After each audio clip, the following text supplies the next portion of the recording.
Hello friend, आपका जे study classes में स्वागत है। आज हम पढ़ेंगे सॉल्यूशन का आज हमारा लेक्चर 3 है। इससे पहले भी हम 3 वीडियो बना चुके थे, जिसमें तीसरा हमारा था मॉलिक्यूलर मास, जिसे कहते हैं अणुभार। अणुभार हम ज्ञात करना बताए हैं आपको। आप इसे हमारे प्लेलिस्ट में जाकर देख सकते हैं, ठीक, यूट्यूब के प्लेलिस्ट में जाकर देख सकते हैं। और ये हम सॉल्यूशन पढ़ने जाने तो सॉल्यूशन का ये जो है यह क्लास 12 का सेकंड चैप्टर है। तो देखिए, इसमें आज हम पढ़ेंगे मोल प्रभाज। देखिए, मोल प्रभाज क्या होता है, तो हम इसका पहले परिभाषा आपको लिखवा दे रहे हैं। परिभाषा क्या है, देखिए, किसी घटक की मोलों की संख्या, ठीक, देखिए, किसी घटक के मोलों की संख्या तथा कुल मोलों की संख्या, कुल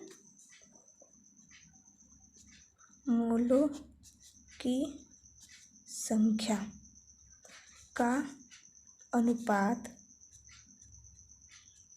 मोल प्रभाज कहलाता है। मोल प्रभाज कहलाता है। ये तो एक सिंपल परिभाषा रहा कि किसी घटक के मोलों की संख्या तथा कुल मोलों की संख्या का अनुपात मोल प्रभाज कहलाता है। देखिए, मोल प्रभाज को हम एक्स से डिनोट करते हैं। ये आप एक लाइन में लिख लीजिएगा कि मोल प्रभाज को एक्स से प्रदर्शित करते हैं। देखिए, हम लिखने जा रहे हैं, मान लेते हैं कोई घटक ए है। घटक मतलब फैक्टर मान सकते हैं। कोई घटक ए है, उसका हमें मोल प्रभाज ज्ञात करना है, मतलब घटक ए का मोल प्रभाज, ठीक, इसे हम एक्स से डिनोट कर दे रहे हैं। तो देखिए क्या होता है, घटक ए का मोल प्रभाज हम ज्ञात करने जा रहे हैं।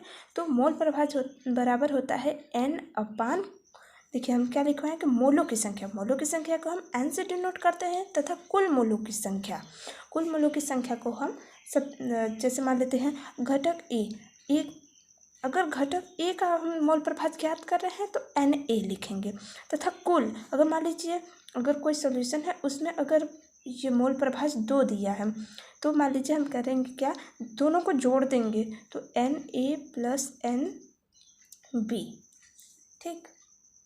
इसका प्रयोग जो है पेपर में तो बहुत कम आता है। जैसे मान लीजिए ये परिभाषा हम लिखवाए हैं, ये पेपर में बहुत कम पूछा जाता है, लेकिन न्यूमेरिकल में, हर एक न्यूमेरिकल में इसका यूज होता है। इसी तरह हम लिखेंगे घटक बी, ठीक, बी का मोल प्रभाज को हम किससे डिनोट करेंगे, एक्स से। तो यहाँ पर हम एक्स ए लिख सकते हैं, क्योंकि मोल प्रभाज हम एक्स ए का ज्ञात करेंगे। अगर यहाँ पर ए है तो ये ए रहेगा। अगर हम घटक बी का मोल प्रभाज ज्ञात कर रहे हैं, बी मतलब एन बी अपान N A plus N B, ठीक। इसीलिए देखिए, हम परिभाषा में ही लिखवाते हैं किसी घटक की मोलों की संख्या, ये मोलों की संख्या हो गई तथा कुल मोलों की संख्या का अनुपात ही मोल प्रभाज कहलाता है, ठीक। नेक्स्ट टॉपिक है हमारा द्रव्यमान प्रतिशत, जिसे कहते हैं मास परसेंटेज।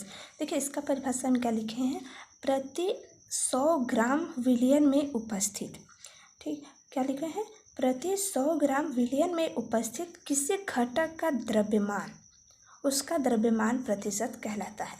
देखिए, द्रव्यमान प्रतिशत, इसको हम W से डिनोट कर दे रहे हैं।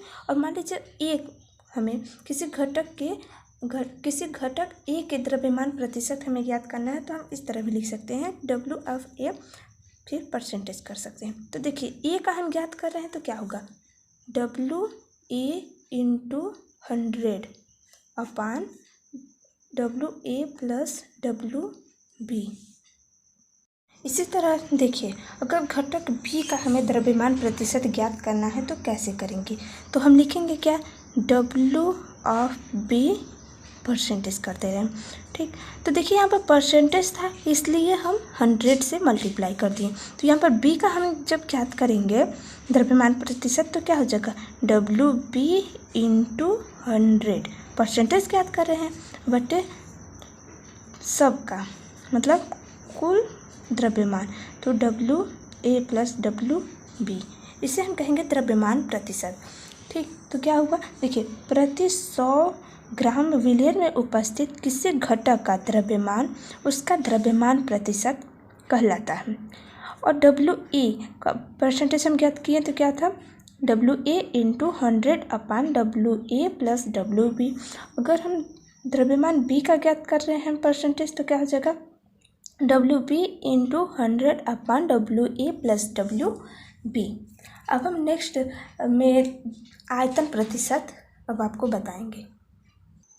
आयतन प्रतिशत, देखिए आयतन प्रतिशत किसे कहते हैं, तो प्रति 100 ml, क्योंकि आयतन है तो ml में ही रहेगा और द्रव्यमान था तो हम ग्राम किए थे, तो इसका परिभाषा क्या हो जाएगा, प्रति 100 ml विलियन में उपस्थित किसी घटक का आयतन उसका आयतन प्रतिशत कहलाता है।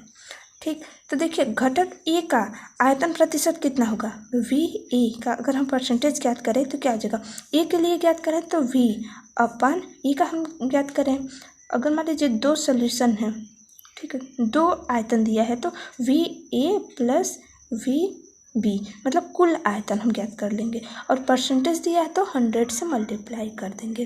ठीक, अब इसी तरह VB का परसेंटेज हमें ज्ञात करना है, मतलब घटक B का आयतन प्रतिशत बराबर क्या हो जाएगा, VB × 100 कुल आयतन मतलब VA + VB। देखिए यहाँ पर VA VB मतलब जो हमें ज्ञात करना रहेगा उसे हम ऊपर लेंगे।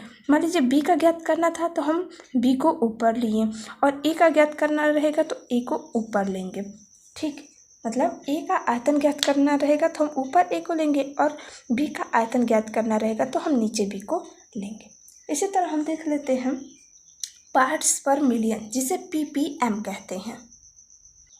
देखिए पार्ट्स पर मिलियन ppm का फुल फॉर्म है, पार्ट्स पर मिलियन। देखिए इसका परिभाषा क्या होता है, विलियन के प्रति 10 लाख द्रव्यमान भागों में उपस्थित, क्या, विलियन के प्रति 10 लाख द्रव्यमान भागों में उपस्थित किसी घटक के द्रव्यमान भागों की संख्या उसकी ppm कहलाती है। ठीक, तो ppm बराबर क्या होता है, अवयव के भागों की संख्या गुणे 10⁶। एक ppm बराबर होता है 10⁶। ठीक, बटे विलियन में उपस्थित सभी अवयव के कुल भागों की संख्या। अब तक हम जितना भी टॉपिक आपको बता चुके हैं उससे आधारित हम कुछ क्वेश्चन की प्रैक्टिस कर लेते हैं। जैसे फर्स्ट क्वेश्चन है हमारा, ये फर्स्ट क्वेश्चन मान लेते हैं। ठीक, ये हम NCERT से ही लिए हैं। वो क्या है, देखिए क्वेश्चन हमारा कह रहा है कि उस विलियन की मोलरता की गणना कीजिए। और देखिए जैसे जैसे क्वेश्चन बोलता जाए हमें एक अलग से क्वेश्चन बनाते जाना है। देखिए हमें मोलरता ज्ञात करना है तो हम मोलरता को हम किससे डिनोट करते थे, M से, कैपिटल M से, तो हम कैपिटल M। अब क्या करना है, हमें ज्ञात करना है तो हम इसके आगे क्वेश्चन मार्क कर देते हैं। ठीक, जिसमें 5 ग्राम NaOH और 450 ml विलियन में घुला हुआ। अब देखिए 450 ml मतलब ये हमें V दिया है। ठीक, V बराबर 450 ml। ठीक, अब देखिए हमें पूछा क्या है और यहाँ पर दिया है 5 ग्राम। देखिए हम आपको बताए थे कि एक होता है विलेय, एक होता है विलायक। विलेय और विलायक, विलायक की मात्रा हमेशा अधिक होती है और विलेय की मात्रा हमेशा कम होती है। देखिए अगर ये 5 ग्राम NaOH इतना में मतलब इतना आयतन है, ठीक है, और उसमें मिलाया जा रहा है, तो किस में मिलाया जा रहा है, कोई तो चीज़ होगा ना। तो यहाँ पर जब नहीं कुछ दिया हो तो वहाँ पर वाटर मान लिया कीजिए। तो ये मान लेते हैं ये हमारा विलेय हो गया। विलेय हम क्यों माने, क्योंकि इसकी मात्रा कम है और कुछ दूसरा विलेय नहीं दिया हम, तो हम इसे मान लेंगे W ऑफ B, क्योंकि विलेय है। ठीक, तो मान लिए 5 ग्राम। और W ऑफ A हम किसे मानेंगे, विलेय को, मतलब वाटर मान ले रहे हैं H2O। ठीक, अब देखिए अब हमें मोलरता ज्ञात करना है तो पहले हम फार्मूला को लगा दे रहे हैं। फार्मूला हमारा क्या था, M = WP × 1000/mv × V in ml। I hope आपको ये फार्मूला याद होगा। ठीक, अब देखिए हमें मोलरता ज्ञात करना है, तो हम सबको पुट कर देते हैं। तो देखिए m तो रहेगा ही, डब्ल्यू बी कितना है 5, तो लिख दे रहे हैं 5 × 1000 अपान MB। देखिए ये MB हम ज्ञात करना आपको बता चुके हैं। ठीक, फिर भी हम यहाँ पर ज्ञात कर लेते हैं। देखिए MB हमें किसका ज्ञात करना होता है, विलेय का। देखिए NaOH, इसका हमें MB ज्ञात करना है, NaOH। तो हम कैसे ज्ञात करेंगे, देखिए सोडियम जो है ना, सोडियम का हमें अणुभार ज्ञात करना होता है। अणुभार मतलब मॉलिक्यूलर मास। जैसे सोडियम होता है, इसका परमाणु क्रमांक 11 होता है और परमाणु भार 23, तो हम ये वाला संख्या जो है इसको यूज करते हैं। तो लिखेंगे 23 प्लस ऑक्सीजन पर कितना होता है, ऑक्सीजन 8 16, तो 16 को यूज करेंगे और जितने भी अलग अलग एटम हैं उसको हम ऐड करते जाएंगे। तो 16 लिख दिए, और हाइड्रोजन जो होता है 1H1 होता है, तो मतलब 1 हो गया। अब सबको हम ऐड कर देते हैं। देखिए 6 3 9 हो गया, और 1 10 हो गया, फिर 2 1 3 1 4, मतलब इसका जो ये अणुभार हम ज्ञात किए हैं m अणुभार को भी हम m से ही डिनोट करते हैं। ठीक, तो कितना है 40 AMU में। ठीक, एटॉमिक मास यूनिट होता है इसका, हम जब ज्ञात करते हैं तो। ठीक, इसका मतलब यूनिट है, इकाई। तो यहाँ पर हमारा MB कितना आया, MB हमारा 40, तो हम पुट कर दे रहे हैं यहाँ पर 40। अब गुणा करते रहे, और V देखिए यहाँ पर कितना दिया है 450 ml, तो हम लिखते रहे 450 ml। ठीक, अब देखिए अब इसको हमें सॉल्व करना है, तो कैसे करेंगे, एकदम सिंपल तरीके से किया जाए। तो 1 शून्य से 1 शून्य ये कट जाएगा। अब देखिए 5 9 45 हो जाएगा, फिर 1 शून्य से ये काट दिया जाए, फिर उसके बाद कितना हो जाएगा 2 दूनी के 4, 2 पंचे 10, मतलब आया कितना हमारा ऊपर में 5/। अब 9 का गुणा 2 में कर देंगे, कितना हो जाएगा 18, और जब हम इसका भाग देंगे तब हमारा आ जाएगा 0.278 मोल पर लीटर, इसका यूनिट होता है। ठीक, इस तरह हम एक क्वेश्चन को सॉल्व कर लिए। अब हम नेक्स्ट एग्जांपल लेते हैं। नेक्स्ट क्वेश्चन है हमारा 2.5 ग्राम इथेनोइक एसिड की 75 ग्राम बेंजीन में विलयन की मोललता की गणना करो। देखिए हमें मोललता ज्ञात करना, मोललता को हम स्मॉल m से डिनोट करते हैं। ठीक, अब यहाँ पर देखिए हम E मतलब विलायक जिसे सॉल्वेंट कहते हैं, और B सॉल्यूट विलेय को कैसे पहचाने, कि देखिए ये है और ये है, दो मान दिया है और दोनों ही ग्राम में हम, तो देखिए कौन हमारा विलेय होगा और कौन विलायक, तो हमने आपको बताया है एक सिंपल तरीका जिसकी मात्रा अधिक हो। तो ये हमारा हो गया विलायक, मतलब इसे हम मान लेते हैं WA।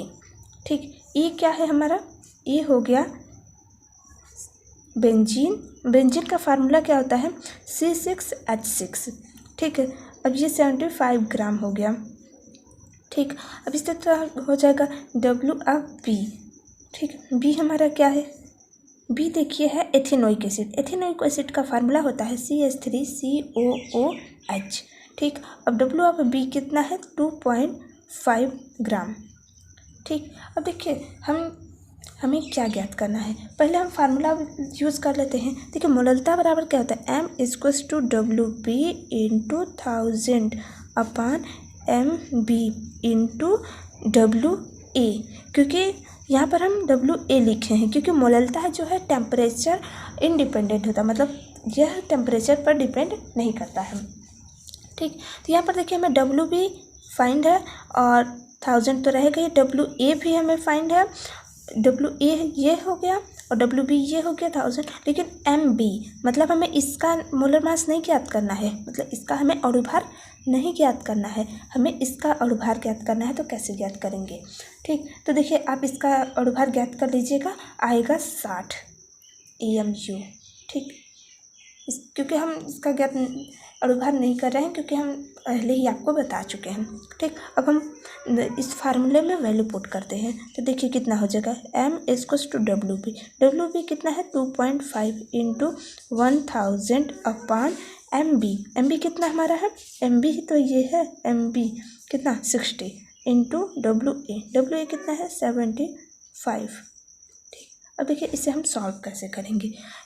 अगर मान लीजिए 1 शून्य से ये चला जाएगा, फिर इसके शून्य से ये मान लीजिए मल्टीप्लाई कर दिए तो ये 25 हो गया, कट गया।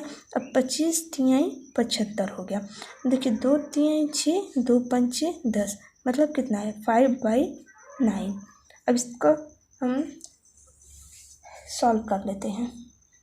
इसको सॉल्व करने पर आएगा 0.55, मतलब इसी तरह रिपीटेड आएगा मोल पर केजी। ठीक, आई होप आपको इतना समझ में आ रहा होगा। थैंक यू दोस्तों।